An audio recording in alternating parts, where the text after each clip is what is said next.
Assalamualaikum warahmatullahi wabarakatuh. Perkenalkan, nama saya Eka Kurnia Fitri dengan NPM A1G022014, Program Studi Pendidikan Guru Sekolah Dasar, Fakultas Keguruan dan Ilmu Pendidikan Universitas Bengkulu.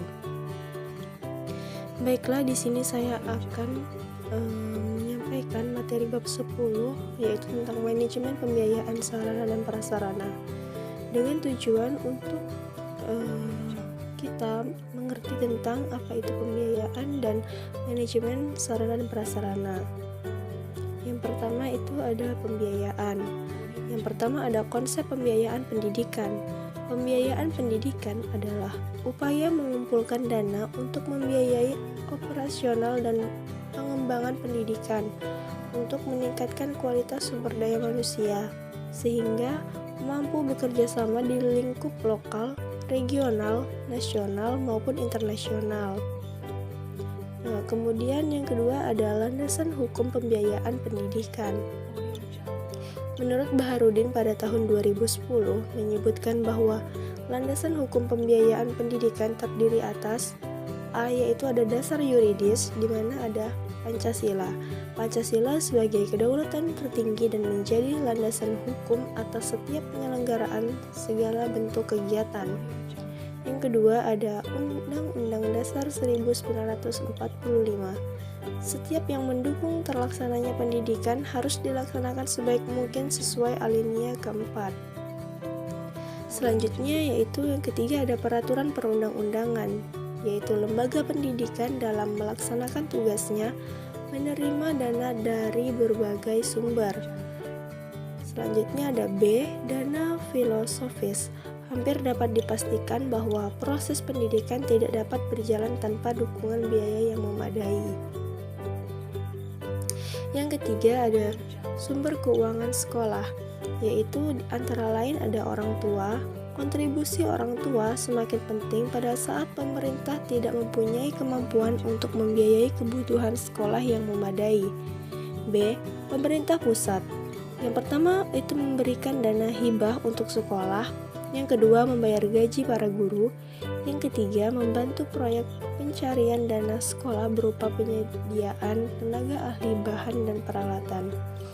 Yang keempat ada membiayai proyek bangunan dan rehabilitasi sekolah untuk daerah tertentu.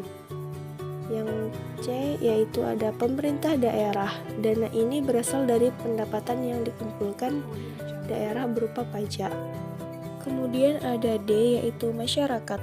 Kelompok masyarakat biasanya merupakan sumber keuangan bagi sekolah. E yaitu fasilitas sekolah.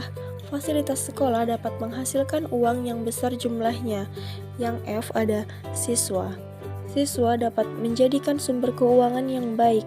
Hal ini tergantung pada kondisi sekolah dan kemampuan manajerial pemimpin sekolah dan stafnya.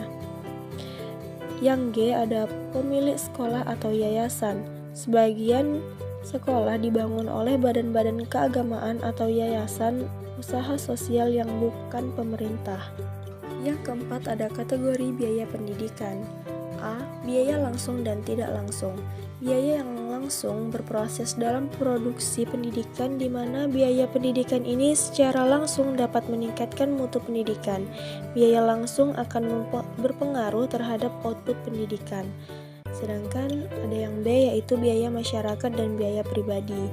Biaya masyarakat yaitu sejumlah biaya yang harus dibayar oleh masyarakat untuk pendidikan, sedangkan biaya pribadi adalah biaya yang dikeluarkan oleh keluarga untuk membiayai sekolah anaknya dalam bentuk uang sekolah, uang kuliah, pembelian buku, dan dana hidup siswa. Yang kelima yaitu ada pendekatan biaya satuan pendidikan. A. Pendekatan makro. Keseluruhan jumlah pengeluaran pendidikan yang diterima dari berbagai sumber dana kemudian dibagi jumlah peserta didik menurut Fatah 2009. B. Pendekatan mikro. Berdasarkan perhitungan biaya berdasarkan alokasi pengeluaran per komponen pendidik yang digunakan oleh peserta didik. Yang keenam yaitu fungsi pembiayaan pendidikan. Menurut Baharudin pada tahun 2010, fungsi pembiayaan pendidikan yaitu yang pertama, memungkinkan penyelenggaraan pendidikan dilakukan secara efisien. Yang kedua, memungkinkan ketercapaian kelangsungan hidup lembaga pendidikan. Yang ketiga, dapat mencegah adanya keliruan, kebocoran, atau penyimpangan penggunaan dana dari rencana semula. Yang keempat ada menggambarkan target-target yang akan dicapai sekolah ataupun madrasah menurut Puslitbang pada tahun 2005. B. Manajemen sarana dan prasarana. Yang pertama ada pengertian sarana dan prasarana. Sarana adalah semua fasilitas yang diperlukan dalam proses belajar mengajar. Sedangkan prasarana merupakan semua perangkat kelengkapan dasar atau fasilitas yang secara tidak langsung menunjang jalannya proses pendidikan atau pengajaran seperti halaman sekolah, taman, dan kebun. Yang kedua yaitu ada perencanaan sarana dan prasarana, yaitu keseluruhan proses perkiraan secara matang rancangan pembelian, pengadaan, rehabilitasi, distribusi, atau pembuatan peralatan dan perlengkapan yang sesuai dengan kebutuhan sekolah. Yang ketiga ada tujuan dan manfaat perencanaan sarana dan prasarana. Tujuannya adalah untuk menghindari terjadinya kesalahan dan kegagalan yang tidak diinginkan dan untuk meningkatkan efektivitas dan efisiensi dalam pelaksanaannya. Manfaatnya yaitu yang pertama ada dapat membantu dalam menentukan tujuan. Yang kedua ada meletakkan dasar-dasar dan menentukan langkah-langkah yang akan dilakukan. Yang ketiga yaitu menghilangkan ketidakpastian. Yang keempat, dapat dijadikan sebagai suatu pedoman atau dasar untuk melakukan pengawasan, pengendalian, dan bahkan juga penilaian agar nantinya kegiatan dapat berjalan secara efektif dan efisien. Yang keempat ada persyaratan perencanaan sarana dan prasarana. Menurut Mulyasha pada tahun 2005, persyaratan perencanaan sarana dan prasarana yaitu sebagai berikut. A. Perencanaan pengadaan sarana dan prasarana pendidikan persekolahan harus dipandang sebagai bagian dari integral dari usaha peningkatan kualitas proses belajar mengajar. B. Perencanaan harus jelas. C. Berdasarkan atas kesepakatan dan keputusan bersama dengan pihak-pihak yang terlibat dalam perencanaan. D. Mengikuti pedoman atau standar jenis, kualitas, dan kuantitas sesuai dengan skala prioritas. E. Yaitu perencanaan pengadaan sesuai dengan plafon anggaran yang disediakan. F. Mengikuti prosedur yang berlaku. G. Mengikut sertakan unsur orang tua murid. H. Fleksibel dan dapat menyesuaikan dengan keadaan, perubahan situasi dan kondisi yang tidak disangka-sangka. I. Dapat didasarkan pada jangka pendek yaitu 1 tahun, jangka menengah 4-5 tahun, dan jangka panjang yaitu 10-15 tahun. Yang kelima yaitu ada perencanaan pengadaan barang bergerak dan barang tidak bergerak, di mana barang bergerak yaitu barang habis pakai dan barang tidak habis pakai. Kemudian ada barang tidak bergerak yaitu seperti tanah dan bangunan. Yang keenam ada pengadaan sarana dan prasarana. Cara-cara pengadaan sarana dan prasarana menurut Barnawi 2015 adalah pembelian, pembuatan sendiri, penerimaan hibah, penyewaan, peminjaman, pendaur ulangan, dan penukaran. Yang ketujuh ada inventarisasi sarana dan prasarana.